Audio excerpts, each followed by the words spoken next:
to another segment of Practical Magic, where we explore the non-ordinary, the etheric realm, and the people who practice in that world. Today we're honored to have Paula Elizabeth, who is a shamanic practitioner. She's the creator of Shaman Star, which is an organization with a mission to empower people to the true awakening of self-knowledge by taking the truths of shamanism infused with the divine feminine. She's also an intuitive counselor, and she gives readings 3 days a week, 4 hours at a time, and an author and teacher. So thank you so much, Paula, for coming here. Thank you so much for having me. Really, it's an honor to be here. It's an honor for me. Personal disclosure, full disclosure on a personal note, I had a reading with Paula, and I really, really enjoyed it. And I went to check out her Shaman Star, where you teach other people to tap into their powers and possibly eventually become shamans. And that too was really wonderful. It was a wonderful experience, and I recommend it for anyone interested in going deeper. So without further ado, let's begin. Okay. How do you describe your work, and what gave you the impetus to do what you do? I didn't really have a choice to do what I do. I mean, at 4 years old, I could see energy around people. I was talking to the ocean and addressing her as mother and making gifts for the ocean. I was talking to the moon and addressing her as grandmother, and understood energy at a really first memory. Could understand how energy was affecting people, how it was around everyone. One of my first memories in communicating that verbally was saying to my mother, because I was raised Catholic, "What are those lights around the priest?" And my mother saying, "There are no lights around the priest." And I thought, I heard a voice in my mind, which sounded like me older, saying to me, "Don't worry about it, you'll figure it out when you get older." And so this is just something I always have had. I've always been. And of course, finding an expression in the world takes time. Right. Finding your work in the world takes time. But most people on a path like this, there's not really a time they warrant that. Of course, they need a teacher to help bring it into form, in a way to communicate it. But their first memories will be of just having a sense of the sacred, having a connection with nature, or a connection with nature through energy. You told me, so that's how I know this, that shaman is a Mongolian word? Yes, okay. It's Siberian. Siberian. Yes. Same thing. Yes. To this American. Yes. Potato, potato. Exactly. The etymology of every word in English comes from somewhere, mostly Latin. So that word comes from there, and so there are various schools of thought on shamanism that to use that word you should be of that blood. But it's been a word that really is used to describe anyone who goes back to a more paganistic, earth-based feeling about spirituality. Because the shaman concepts that we embrace in Shaman Star are from the beginning of time, really. This is that we are made from stars, and now, lucky for us, science proves that. But really, really just all the indigenous cultures of the earth, the universal principles they had about spirit, about the earth itself, and about sacredness.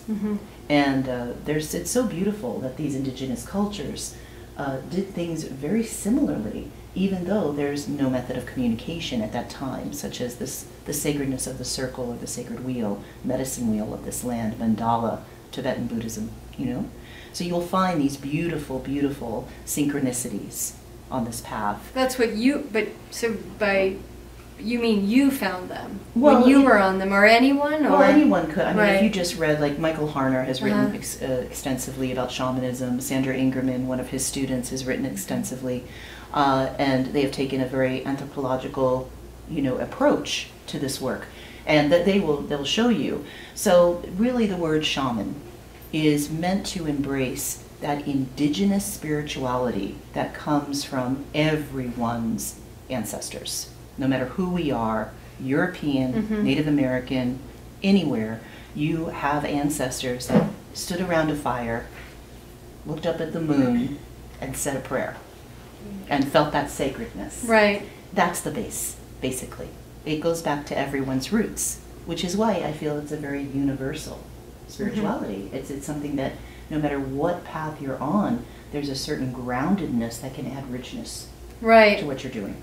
But when you're talking to the ocean at a young age and you're seeing halos around, hopefully, good priests. Everybody makes energy. Right. It's not a moral judgment. So even I have a halo right now.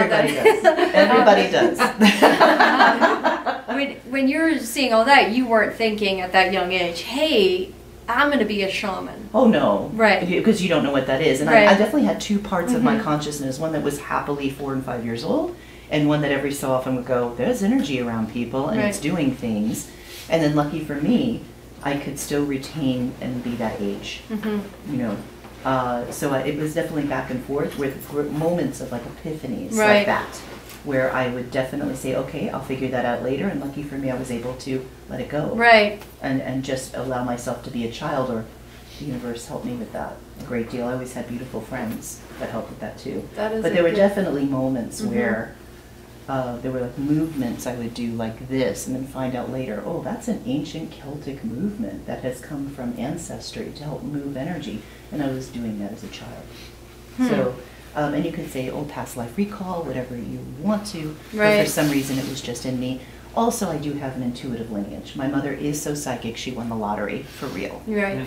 For real. So, I was also born into that Celtic background. You inherited your intuition, but then you would have to hone that. I mean, right? I think everybody's intuitive. Right. Everyone has a pituitary gland. Everyone has this. It's like something that like everybody can sing, and then there's a genetic factor, right? Somebody can naturally sing. But if you got lessons, you'd sing better. Right. No matter who you are. Same thing. It's like everybody has intuitiveness. Everybody does. And you can develop it to the best of your ability. Right. And at the same time, there are other factors that maybe somebody just had a natural gift. Like you. Well, but I still went for teaching, Right. I still apprenticed a very long time. So, no matter what, training or study of that will make it stronger, no matter who you are. How do you get in the flow when you're doing your work, either as a shaman or you told me you're always a shaman, but how do you get into your flow when you're doing psychic, intuitive work? It'd be funny not to be a shaman today. Yeah. I'm not a shaman today. No. That'd be fun. That'd be but you are from Queens. I am from Queens. And that's the great part of being from Queens, is I'm very blunt. I think that's why I do well in my work. I'm just like, are we going to face this today? Which is great, because there are many people in alternative spirituality, particularly readers of energy, that get very, very esoteric in a reading. Well, your angels say this today. Isn't that lovely? Right. Then I'm more like, are we going to move now? Yeah. Would you like a new job? Things like that. So I just get very to the point, which I think in our day and age is necessary to cut through all. We're bombarded with media. And if you can give a succinct message to somebody and they're coming out of a 55-minute reading knowing something more concrete, I think that's a blessing. So I'm very lucky that I was a child seeing energy and a very, very sensitive, nervous child. And I was born in a place where that was just very grounded, very real, very practical. Right. I mean, I'm born in New York City. Yeah. And so to me, that was really a great way for me to balance out my energy. I graduated from NYU. I love Manhattan. I still feel at home there. Yeah. So to me, it's a good balance. It doesn't seem like a problem. And if I had been raised in like a more delicate place, I don't know if I'd be able to function in the world. Being raised there made me function. Right. Let you do the work you do. Yeah. Which can be quite heavy at times, I would imagine. It can, and that's why I do the hours I do with public readings. And I do other work as well. But with public readings, I never pre-screen. I never know who's coming. It's literally that morning I'm looking at the names. I don't even want to get an impression from the names. So I just look at it as I'm there in the office. So it's all fresh, so it's clear. And then I know how to clear my energy and how to rest, and I do a lot of self-care. Right. It's because I want to give each person 100%. What's it like when you're in a reading to be in your head, what's that like? Yeah. Do we all want to be in my Yeah. head? No. You tell me your secrets. I won't tell you mine. Basically, it's just getting yourself out of the way. The most important thing in a reading is that you try to put your thoughts, your concerns, your problems completely out of your mind, which of course is bliss, truly. You stop thinking about yourself, you're in a state of a good channel, and you're in a state of more peace, because you're not concerned about anything for yourself. And so that I can see their energy clearly. So it's like clearing the slate and then allowing that energy to have, it's almost like telepathy. So I'd say hear it. Right. But am I hearing it, or is that a word appearing in my mind? So I'd be looking at you, I'd always look to the side because I'm watching energy. Right. And then I would be like, I'd see anyone you love. Right. Brother, sister, friend, mother, father. I'll see anyone you love because it's connected to you through energy. And if any one of them's sick or in distress, or there's a problem with you emotionally with them, Right. I'll know right away. Okay. I'll know right away, and I'll also know if the person's ill themselves sitting there, usually right away, but even before they sit down.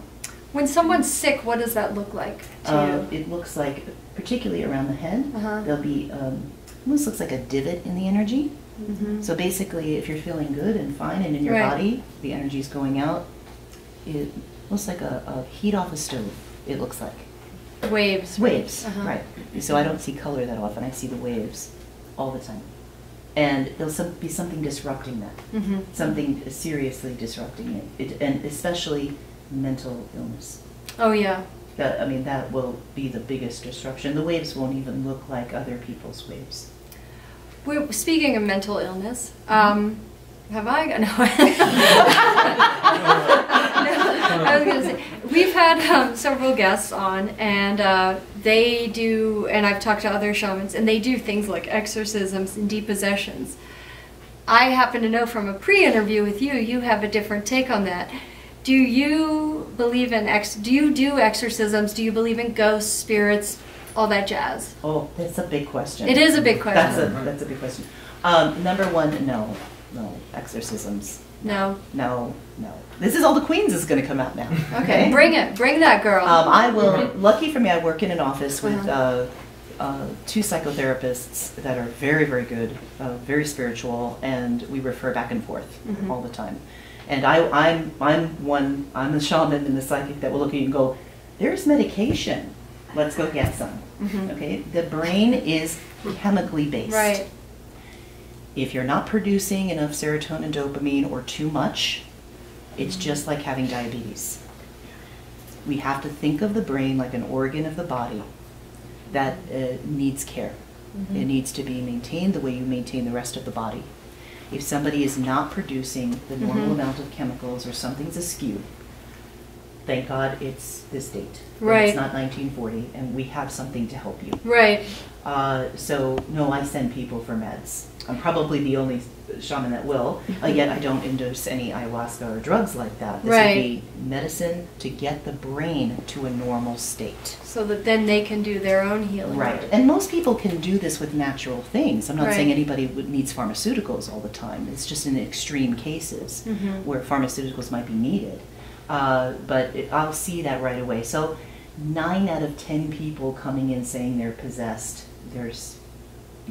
they're hearing a voice, and have compassion. Right. But if they're ever going to hear the pure voice of intuition, we have to fix that. We have to get them healthy. To get them healthy, then their intuition can come. What about the 10th time out of 10? when it's really something. Yeah. Does that exist? Yeah, I would. Yeah. You but have it's so it. Right. Right. It's so incredibly rare that someone could really have dabbled in something. Like, for instance, I don't know if you're ever familiar with Kundalini and going to a teacher that can awaken Kundalini within you. I believe that if you're going to do that, it should be natural. Like, you go in meditation retreats, you naturally begin. We don't force a rose to bloom. You have to let that happen naturally. But there's many schools of thought that you can just go on a retreat, a guru or someone will touch you, and boom, Kundalini. I'm not saying they can't do it, they can, okay? They can. And then I get the aftermath of that. What's the aftermath? Is that somebody shocked this person with electricity that came from within the body and their brain couldn't handle it. And now they're hearing all sorts of stuff. Wow. Psychosis as well as maybe something real. That would be a case where maybe, yes. Just like it's a spiritual wound. Right. It's a spiritual wound, and then there's things I can do energetically to help that. And they still might need herbal medication, something natural, or maybe even something pharmaceutical to help them. But that would be a spiritual wound. Okay. But there's no spirit that has more power than you do. There are no demons out there? No ghosts? No ghosts? I've been to the fancy hotel in Estes Park. I walked around. I saw the Jack Nicholson movie. And I went, yeah, it's creepy. This is creepy. It's a creepy place. There's creepy stuff here. But why would somebody stay there? I don't know. Why would a spirit want to stay there? Oh, I thought you meant me. No, you could stay at the nice hotel. Yeah. I had lunch. It was lovely. But why would a spirit out of the body, you know, why would they want to stay somewhere where there was pain? Right. We're projecting a lot of human stuff on that spirit. Are we anthropomorphizing? Okay. Yes, they're not there. But here's what happens. You go into a creepy place. Right. You feel something. Yeah. The brain wants to make sense of that. The brain wants to figure out what that is. And the only thing the brain can do is say, it's a person. Because that's all the brain knows. Your brain is a translator of stimulus, be it verbal, be it physical. Brain is telling you this is a couch, you know? So you walk into a room with energy, the brain immediately wants to figure out what is that. And that's how you get all that. Yeah, Okay. and then the brain will really trick you. It will really see a person over there. Because the brain likes to be right. Yes. And that's why the first thing really in shamanism is to make the brain your friend and a tool, like your hand. But you are not the brain. You are not your mind. But you must understand it. You must have knowledge of it and how you process so that it will trick you less. But most people are being tricked by their own mind. By their own mind. Yeah. Does evil exist? This is evil. High IQ and insanity. Wow. Okay. That's evil. So that's what somebody like a Hitler could get to power. Very high IQ, intelligent. You had to be intelligent to do what he did, right? But it's absolutely out of his mind. So that creates an energy that is manipulative, that is dark and fear-based. He's not possessed. No. Or he's dead. You know, and that's the thing. Here's the thing. We don't even want to know where that went. But you know, see, when you say possessed, you're giving your power away. Right. You're saying that spirit is more powerful than you are. And if spirits were that powerful, chairs would be flying up everywhere. But sometimes they do. Is that something that people can do? What do you mean? Sometimes objects do move, and do you know how powerful the brain is? I don't. Well, that would be somebody's mind, and can a mind? Yes, yeah, I believe that. I don't know that we're there in human development really yet, where the brain can really move matter. But I do believe, as a species, if and when we continue to evolve, which I believe we will. You do? Yes. You think we're gonna make it? Yeah, yeah. But that the brain could do amazing things. I think we're the tip of the iceberg with that. Really, the brain can do amazing things, but there is no spirit that has more power than you. And there's no true evil. People can create an energy that we would describe as evil that can do terrible things, but it's generated by people. Right. I only ask that because, there seems to be a lot more evil, just perhaps because we hear about it. And also, you being Catholic, formerly Catholic, you know, the Pope talks about devil incarnate, and you know, if you look at the Old Testament and you look at the religious books where all this came from, you're right. These are stories to teach people to behave, to teach people to do the right thing. You know, when Grandma gets sick, let's take care of her, not leave her behind. Yeah. You know. These are moral stories so that wild traveling people would start to have a social structure that would be loving and supportive of each other. But do you think that was the goal? It doesn't Yes. feel like it was. It was meant the to goal. be, If you think about even the 10 Commandments, Right. and Moses coming down, it's basically, here's the rules, everybody. Let's all behave. Yeah. So when the times get rough, we don't kill the weakest person. That's why it's honor your mother and your father, basically, like bring them with you. So no, basically most of the Old Testament is that, and most of every traditional religious path is that. And it was very, very necessary. If you think about the history of mankind Right. and the evolving of society and tribalism, and it's very necessary. But it bred a lot of superstition as well. Yeah. And people are very superstitious, and just this thing of spirit coming. Right. People are. We all are. Very superstitious. I think my theory is, and maybe you can help us all tap into this, but I feel like we all want more magic in our lives, right? Which is one reason why we come to you for answers, but also for a touch of that magic, right? Yes. And a magical experience. You tap into something that is not perceived. Well, it is there. I can see gravity, I can see energy coming off the ground. Me too. So- No, I'm kidding. So I'm seeing what's Right. there, but for some reason, my mind, my eyes can see things that I think most people are going to be able to see as we get more evolved. This is the way my brain works right now. But magic is everywhere. I mean, I have synchronicities and things all the time. And magic is everywhere. It's just it's allowing yourself to slow down and be in the moment and see what's really going on. And most of us are very distracted, and we don't take the moment to really see the magic. It doesn't have to be huge. Right. It's usually very soft, very subtle. It can, and do you think if we tapped into what I'll call mundane magic or practical magic, it would then start to be felt or perceived as magical by us instead of just, a couple of synchronicities. Yes, because I am of the belief that everything happens for a reason, because I can usually trace the energetic reason that set off the manifestation. Right. So yeah, it definitely goes into the self-care you give yourself. You're deciding that you are going to surround yourself with uplifting people of the same mindset. You're beginning to put yourself energetically into that position to notice. And then, you'll have incredible synchronicities. And you'll realize that that's the magic. I mean, I've been very, very blessed in my life with just incredible synchronicities.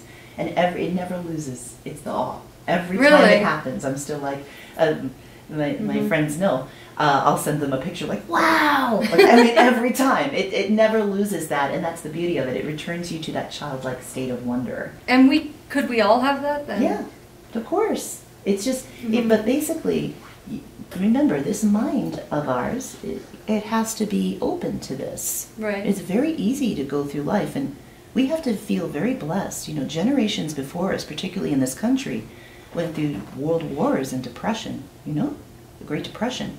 They just needed to survive. Our generation, maybe mine, as a child in the 70s, right? The first really generation to say, this pursuit of happiness thing is real. You should have a career that makes you happy. You should have a marriage that makes you happy. Right. People don't realize how radical that is. In the history of the world, there are still countries that is survival. They're not thinking about happiness. So we have the luxury of saying, I'm supposed to enjoy this life. I'm supposed to find the magic in it and the meaning. I'm supposed to hopefully use my life as a spark of inspiration to others. And if you make that your decision, you see the magic everywhere, because it is, all the time. I have one final question, and then I'll open it up to our friends out there, the hundreds of you. We've all heard the news that the UN said about our climate. Basically, it's apocalyptic. Do you get any messages from the universe or any signs about that? As an intuitive, are you perceiving things that we aren't? Everything changes. There were dinosaurs here. They were not driving cars. They didn't burn their own fossil fuels to create climate change. Everything changes. Did we speed it up? Yes. Did we cause a problem? Yes. Could we make it better? Absolutely. And we should do everything in our power to save this sacred, beautiful earth. Absolutely. Not fatalistic. I do have a very, very high feeling of that it will be better than what they're predicting. But their predictions are not accurate. They're accurate. But a lot can be changed.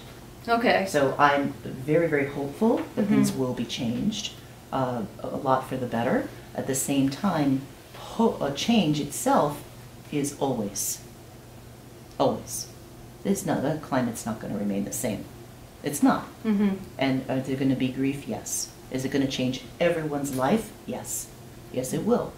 Is it going to be as cataclysmic as what they're saying? I don't think so. But we have to embrace change at the same time. And magic. Yes. Yes. Thank you so much, Paula. Elizabeth of Shaman Star. I'd like to open some questions up to the audience, if anyone has it. Anyone? I have a question. Kendra? Well, first of all, I really appreciate your inclusive perspective on, mental illness, and I think that sometimes the healing community does a disservice by not kind of embracing some of the more modern science on brain chemistry. But on that note, I was kind of thinking about epigenetics, and which is kind of the transference of generational trauma. And I'm curious how you deal with that as a shaman. Like, do you see that in your practice? And, do you see people that are dealing with, kind of to your point about historically, people weren't focused on happiness as a life goal because they were trying to survive and eat and not get raped and, live, right? So how do we feel that trauma in our bodies now, and how does a shaman help people deal with that? That's a beautiful question. A shaman would say a memory is held in the bones and the blood, not the mind. And that's before anybody knew about DNA, right? So, yay, that got proven. Yeah. And nature and nurture is impossible to separate. I deal with clients who were raised by Holocaust survivors. How much is that in their body just from the generations, or at least one prior generation of abject suffering? And how much was that they were raised with this energy? We'll never know. We'll never know. Anything can be made better if your will is focused on making it better. There is never a reason for despair, that you can't uplift the consciousness around that situation. You absolutely can. And in that case, particularly if a person comes to me and I can see they're holding the pain of the grandmother who perished in a camp, I can bring the energy of the grandmother in. I can channel that. That person can feel her energy has gone on, that she is okay now, that energy form is okay. And it gives a great deal of relief. It kind of ends the cycle. My hope is that people understand that just because something happened in the past doesn't mean that we can't go back and heal emotionally. I can't change the physical conclusions, but I can change the emotional conclusions. And that will absolutely heal the physical body as well as the mind. Is that? Yeah, thank you. Okay. Beautiful answer. That's really beautiful. Yeah. Really beautiful. I've been very blessed to deal with people. At this point, I see about 200 people a year in my practice, and there's basically nothing that I haven't dealt with, when it comes to background or things like that. And I'm always told by my gods and allies, when I'm working, absolutely we can help. Absolutely you can help. If you have that person's cooperation and they are willing to move out of the pain, some people are very addicted to their pain. They think pain's their identity. If they are willing to have a new identity, to say, I do not have to equate love with suffering or love with sacrifice anymore. Amazing what you can do. Amazing. That's so beautiful. Christine? I always associate shamanism with nature. And, because you're from Queens, a big city, and so how you would invoke that? Well, that's a very, thank you for that question. The question is, that's a great question. how do you tap into nature coming from Queens? Coming from Queens. I grew across the street from a wooded park. Amazing in Queens. It's this whole wooded park. So I was playing in trees, and so I wasn't in Manhattan. It was in a borough where there was lots of greenery and lots of parks. But I am a dreamer shaman. Now, this is my terminology. If you go look this up, you're going to find 20 different definitions. I'm a dreamer shaman, which means from 4 or 3 years old, I was seeing non-ordinary reality.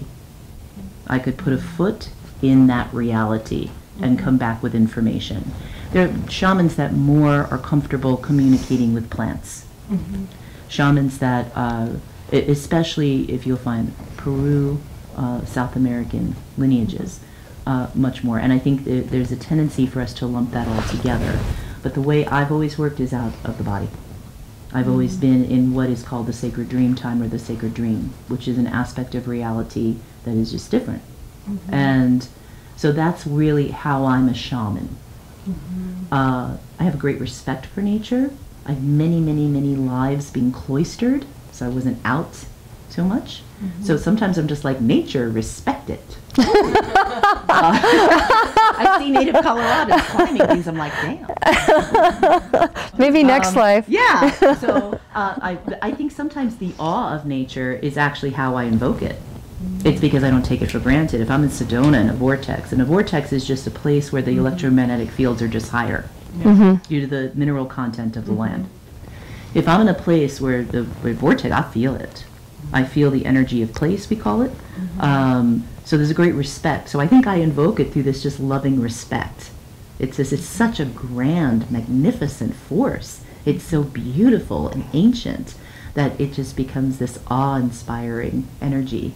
And then there's just the playful side. My 4-year-old self still talking to the ocean like it's my mother. So that way, it would come from what that I'm way. hearing, you tap into it, and Yes. not necessarily you're physically in it, but Right. you can tap it. Yes, yes. And that's just the way I relate. Is where other shaman would have a whole different answer. The one thing we would have in common, the earth is sacred. The earth is sacred. It is feminine. This is a feminine planet. The earth is a feminine planet. The way we would ground ourselves to that energy and access it for physical and mental healing, the same. The same. But for my work, I have a foot in a different reality, basically. They do too. They would just say it differently. Thank you. Thank you. Yeah, did you a follow-up? Okay. I have like a million questions. One per customer.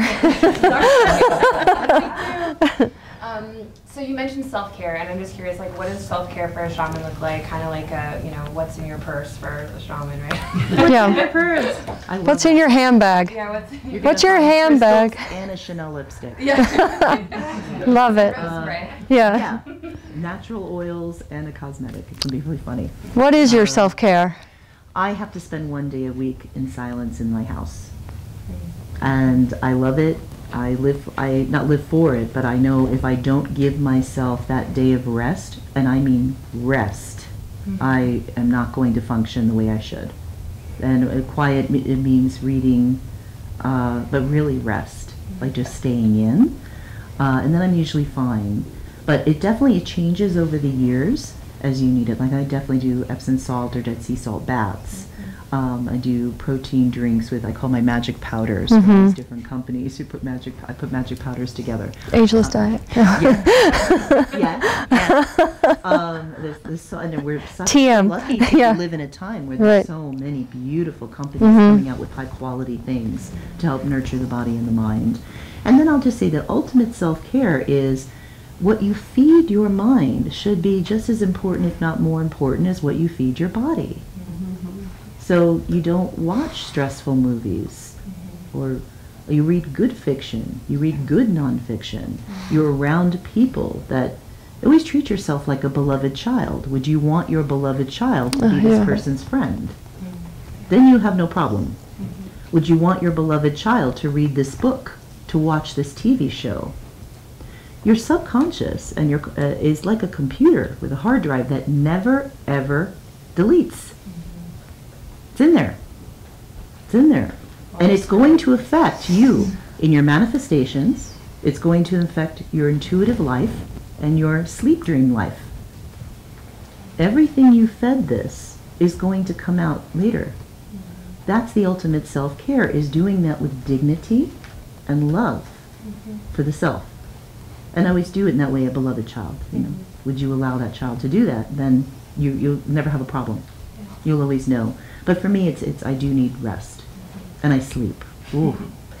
Nice. Thank you. So much.